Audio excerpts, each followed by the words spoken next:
चुनाव से पहले एक बार फिर जातीय सम्मेलन का दौर शुरू हो गया है। पटना के मिलर स्कूल ग्राउंड में तेली हुंकार रैली का आयोजन किया गया, जिसमें पहुंचे तेजस्वी यादव ने नीतीश कुमार पर निशाना साधा और सरकार बनने पर महिलाओं को हर महीने 2,500 रुपए और 200 यूनिट फ्री बिजली देने की बात दोहराई। कार्यक्रम का आयोजन आरजेडी के प्रधान महासचिव रणविजय साहू ने आयोजित किया था। तेजस्वी ने तेली समाज को सम्मान देने की बात कही, साथ ही कहा कि तेली समाज एक कदम साथ चलेगा तो आरजेडी 4 कदम साथ देने को तैयार है। मुजफ्फरपुर के सिकंदरपुर मैदान में राज्य स्तरीय तेली साहू सभा के रैली का उद्घाटन किया था।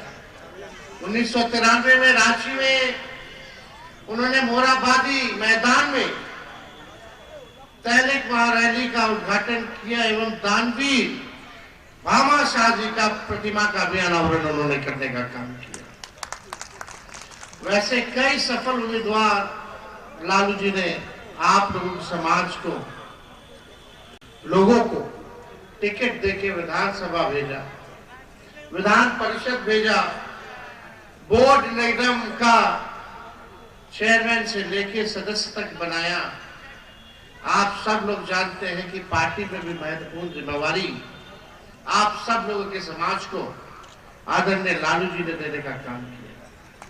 और मुझे खुशी है कि पिछले बिहार विधानसभा में सभी साहू समाज के लोग आते थे, बोलते थे तेजस्वी जी साहू समाज के लोगों को, तेली समाज के लोगों को आप अपने पार्टी से कम राजनीतिक हिस्सेदारी मिलनी चाहिए। मुजफ्फरपुर के सिकंदर और सहयोगी राजीव रंजन हमारे साथ जुड़ गए हैं। राजीव, देखिए, बिहार में हमेशा से ही जाति के आधार पर वोट बैंक साधने की कोशिश की जाती रही है और इस बार के चुनावी साल में भी कुछ ऐसी ही तस्वीर देखने को मिल रही है जहां जातीय सम्मेलन के दौरान तेजस्वी यादव ने 200 यूनिट फ्री बिजली देने की बात कही, महिलाओं को राशि देने की बात उन्होंने दोहराई, तेली समाज के साथ रहने का वादा भी उन्होंने किया।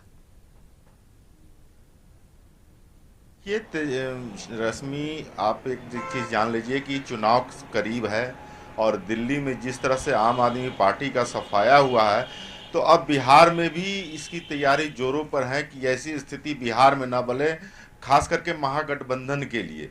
इसको लेकर के आरजेडी जो है खेमा, वो हर तबके को, हर जाति विशेष को साधने में लगी है। क्योंकि बिहार का चुनाव कभी भी विकास या अन्य मुद्दे पर होता है, ये कहीं से इनकार नहीं किया जा सकता है, लेकिन जातीय समीकरण यहाँ बहुत बड़ा फैक्टर है। उसी जातीय समीकरण में एमवाई के जरिए राजद ने 15 साल राज किया, राबड़ी देवी और लालू यादव ने। अब वो दरकता नजर आ रहा है, यानी कि एमवाई समीकरण दरकता नजर आ रहा है। बेलागंज में जो उपचुनाव हुए वहां तो एकदम दरक गया, चूंकि वहां की जो सिनारियो है, वहां का जो बेलागंज का क्षेत्र है, वो एमआई समीकरण के हिसाब से बहुत फिट बैठता रहा है और पिछले 37 साल से वहां किसी और पार्टी को जीत नहीं मिली थी। लेकिन इस बार वहां उपचुनाव में, बेलागंज उपचुनाव में सुरेंद्र यादव के पुत्र को हार का सामना करना पड़ा।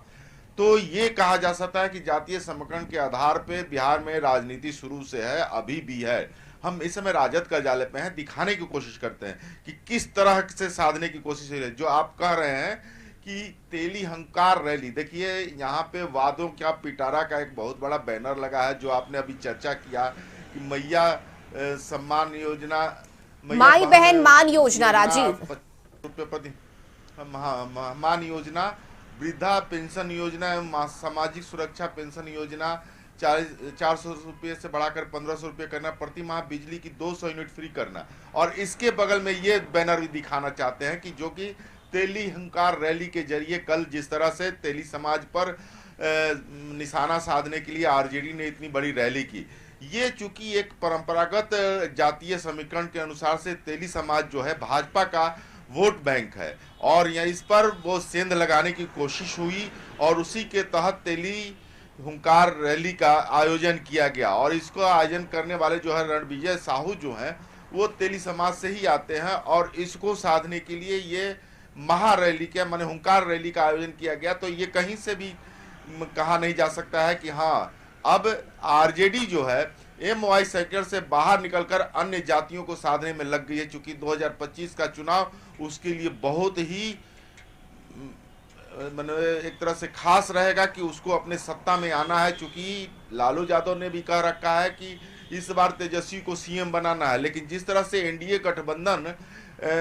जातीय समीकरण को तो साध ही रही है, लेकिन अपने कार्यकर्ताओं को साध रही है और जिलावार बैठक कर रही है, जिसमें प्रदेश के चाहे जदयू हो, भाजपा हो, हम हो, लोजपा रामविलास हो, इन सब पार्टियों के प्रदेश अध्यक्ष जुट रहे हैं, वहां बैठ रहे हैं, बैठक कर रहे हैं, तालमेल की बात कर रहे हैं और जमीनी स्तर पर यानी कि बूथ स्तर पे अपने आप को मजबूत करने में लगे हैं। उस स्थिति में राजद जो है, चूंकि जिस तरह से दिल्ली में कांग्रेस ने आम आदमी पार्टी का सारा खेल बिगाड़ दिया, समीकरण बिगाड़ दिया, चूंकि जिस तरह से 6 पॉइंट कुछ वोट कांग्रेस को मिले हैं, तो कांग्रेस भी अपना दमखम दिखा चुकी है। तो उसको देखते हुए अब बिहार में कांग्रेस के साथ किस तरह से साधना है, जातीय समीकरण किस तरह से साधना है और सत्ता पर कैसे हम काबिज हो पाए इस बार 2025 के चुनाव में, विधानसभा चुनाव में, इसको देखते हुए राजद ने ये तैयारी की है। चलिए ठीक है राजीव, बहुत शुक्रिया आपका इन तमाम जानकारी के लिए।